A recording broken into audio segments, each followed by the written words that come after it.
Non veg சாப்பிடுவோம். But அது எங்கேருந்து வருது அப்படின்னு தெரியாது. தாஷமக்கான் பற்றி முக்கியமாக ஃபஸ்ட்டு சொல்லணும் அப்படின்னா அது ஒரு மீட் கேபிட்டல். அங்கேருந்து தான் நம்ம தமிழ்நாட்டுக்கும் சரி நிறைய இடங்களுக்கு வந்து மீட் சப்ளை ஆகக்கூடிய ஒரு இடம் தாஷமக்கான். ஸோ இதுதான் வந்து அந்த ஏரியாக்கான ஒரு முக்கியமான அடையாளம். அதுக்கு ஒரு பெரிய வரலாறு இருக்குது. அதுக்கப்புறம் என்னோட கேரக்டரை பற்றி நான் சொல்லணும். டைரக்டர் சொன்ன மாதிரி நான் ஒரு ரேப்பராக ப்ளே பண்ணுறேன். ஸோ ரேப் கல்ச்சர் எடுத்துக்கிட்டிங்கன்னா நான் 90s லைக் சின்ன வயசில் இருக்கும்போது எமினம்லேருந்து ஆரம்பிச்சு 50 சென்ட்லேருந்து ஆரம்பிச்சு அதுக்கப்புறம் இங்கே வந்து ரஹ்மான் சார் வந்து பிளாஸே அவருடைய இதை இன்ட்ரடியூஸ் பண்ணாங்க. அதுக்கப்புறம் அதுக்கு முன்னாடியே கூட இருந்திருக்கு. பட் எனக்கு அதான். ஸோ அதுக்கப்புறம் வந்து பார்த்திங்கன்னா ஹிப்ஹாப் தமிழ் ஆதி ப்ரோ அவர் வந்து ஒரு பெரிய புரட்சி பண்ணார். அண்ட் அங்கேருந்து அப்படியே சொல்லிகிட்டே வரலாம். அதுக்கு முன்னாடி நான் இவங்களை விட்டுட்டேன். யோகி பி அண்ணனும் அவருடைய குழுவினர் நம்ம நிறைய கேட்டு என்ஜாய் பண்ணியிருக்கோம்.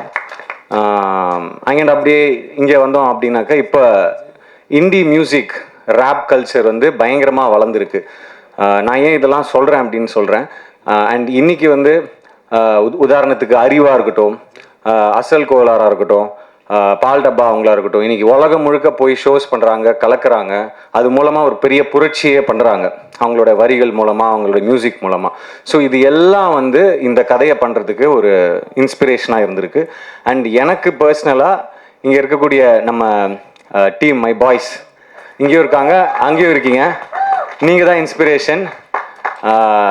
அவங்க வந்து அவங்க கூட கிட்டத்தட்ட ஒரு 1 வீக் 10 days ஒர்க் ஷாப் மாதிரி பண்ணோம். அந்த பாடி லாங்குவேஜ், அந்த அவங்க பேசுகிற ஸ்டைல், அவங்க ரேப் பண்ணுற ஸ்டைல், அவங்களுடைய அந்த கை அந்த மாதிரி மூமெண்ட்ஸ், கால் மூமெண்ட்ஸ், இந்த மாதிரி எல்லாமே வந்து நம்ம தெரிஞ்சுக்கிட்டு அதை புரிஞ்சுக்கிட்டு தான் அந்த கேரக்டருக்குள்ளே இறங்கி அந்த படத்துக்கு போகணும். அப்படின்றதுனால டைரக்டர் நாங்கள் எல்லாருமே வி டிட் ஒர்க் ஷாப்.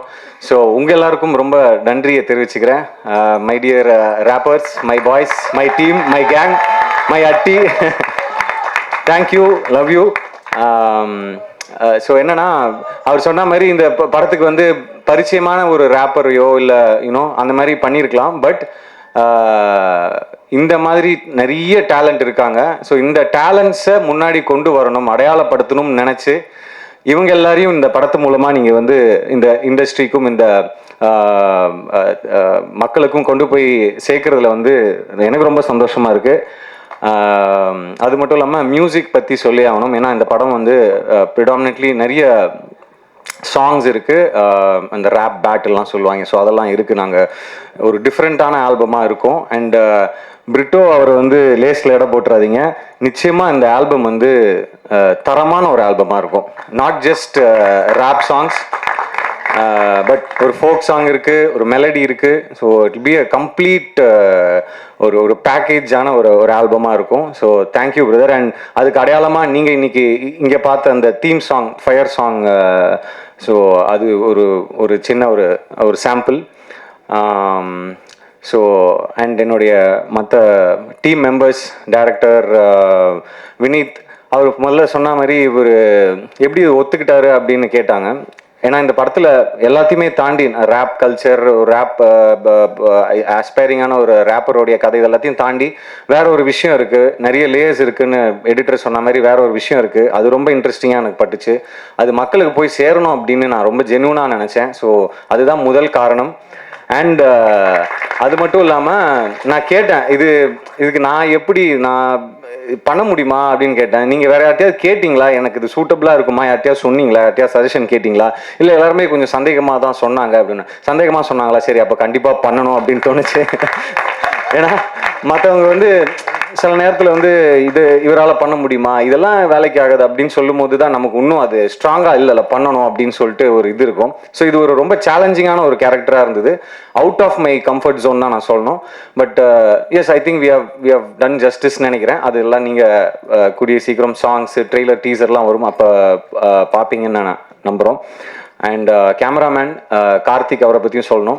ஏன்னா இப்போ இந்த உலகத்தை காமிக்கும் போது நிறைய படங்கள் வந்திருக்கு, நார்த் மெட்ராஸ் பேஸ் பண்ணி நிறைய படங்கள் வந்திருக்கு. பட் இந்த பர்டிகுலர் ஏரியா தாஷமக்கானா இருக்கட்டும், அப்புறம் ஆடு தொட்டி, 7 கிணறு, இந்த மாதிரி ஏரியாலலாம் ஷூட் பண்ணோம். ஸோ இதை வந்து மாசாவும் காமிக்கணும், கொஞ்சம் கிளாஸாகவும் காமிக்கணும் அப்படின்னு அவங்க உட்காந்து டிசைட் பண்ணி அந்த கலர்ஸ்லேருந்து போட்டிருக்கிற காஸ்டியூம் கலர்ஸ்லேருந்து எல்லாத்துக்குமே ஒர்க் பண்ணியிருக்காங்க. ஸோ ஒரு பெரிய உழைப்பு போயிருக்கு. கேமராமேனுக்கு தேங்க்ஸ் சொல்லிக்கிறேன். அதுக்கப்புறம் எடிட்டர் மதன், லப்பர் பந்துக்கு அப்புறம் திருப்பி அவர் கூட இணைந்து ஒர்க் பண்ணுறதுல ரொம்ப சந்தோஷமாக இருக்குது. Thank you brother. எனக்கு தெரியும் நாங்கள் நிறைய ஷூட் பண்ணி எடுத்துகிட்டு வந்திருக்கோம். நீங்கள் அதை வெட்டி தூக்க போகிறீங்கன்றதும் தெரியும். பட் எஸ், படத்துக்கு எது தேவையோ, படத்துக்கு எது ஒர்க் ஆகுமோ அதை கண்டிப்பாக நீங்கள் பண்ணுவீங்க. உங்கள் டீமுக்கும் விநாயகம் எங்கே இருக்காரு? ஓகேயா? ஓகே. ஸோ விநாயகம் அண்ட் உங்கள் டீமுக்கும் நன்றியை தெரிவிச்சுக்கிறேன். அப்புறம் டைரக்ஷன் டீம், கேமராமேன் டீம், அப்புறம் ஆர்டிஸ்ட் அமீர் ப்ரோ.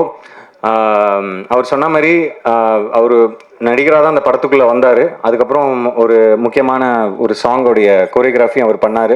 நிச்சயமாக ஹீ இஸ் கோயிங் டு என்ன சொல்கிறேன், அடுத்த கட்டத்துக்கு இந்த படத்து மூலமாக கண்டிப்பாக அவர் போவாருன்னு நம்புகிறேன். ஆஸ் அன் ஆக்டராகவும் சரி, ஒரு கோரியோகிராஃபராகவும் சரி. அண்ட் மேகா அவங்க, அதுக்கப்புறம் காஸ்டியூம் டிசைனர், முக்கியமாக ஸ்டண்ட் மாஸ்டர் பிரகாஷ் மாஸ்டர் ரொம்ப பொறுமையாக எனக்கு ரிஹர்சல்ஸ்லாம் கொடுத்து சேஃபாக ஹேண்டில் பண்ணி, இன்னும் நிறைய சீக்வன்சஸ் இருந்தது, ஹெவியான சீக்வன்ஸ் இருந்தது. எஸ்பெஷலி கிளைமேக்ஸ்லாம் ஒரு 12 days 15 days கிட்ட ஷூட் பண்ணோம். ஸோ ரொம்ப பொறுமையாக எக்ஸிக்யூட் பண்ணி கொடுத்ததுக்கு ரொம்ப நன்றி. இப்போ நீங்கள் பார்த்த இந்த ப்ரோமோ கூட பிரகாஷ் மாஸ்டர் தான் ஸ்டண்ட் கொரியோ பண்ணியிருந்தாரு.